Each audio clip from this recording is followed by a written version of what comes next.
Мен дароо эле айтам, ишенбегиле. Мурунку бийликтер жасаган катаны биз кайталабайбыз. Ооба, бата берип жүрүшкөн. Но ошол бата берген журт башчылары азыр кайда? Бизде болгон бийлик алмашуулар, революциялар дал ушунун айынан чыкпады беле?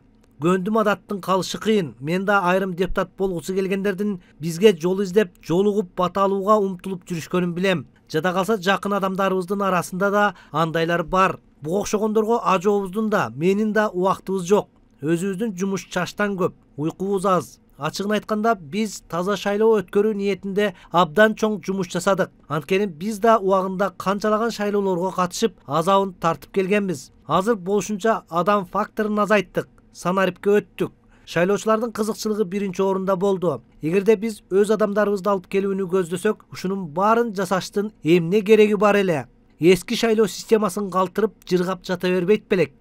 Кайсы бир кездерде талапкерлерге бийликти сындап чыккан абдан ыңгайлуу болчу. Акыркы 5 жылдагы өзгөрүүлөрдөн кийин тескерисинче бийликти колдогон адамдарда шанс жогору. Ошондуктан да биздин атыбызды пайдаланып атышат го. Алдыдагы шайлоону таза өткөрүү үчүн көзөмөл күчтүү болот. Мен талапкерлерге эскертип коеюн. Билбей калат деп ар кандай көз боемочулукка баргандан алыс болгула. Баары бир ачка чыгып калат. Андай учурда жаза катуу болот. Элим айтарым, кайдыгер болбой шайлоого келип бериңиздер. Тандоодон адашпаңыздар.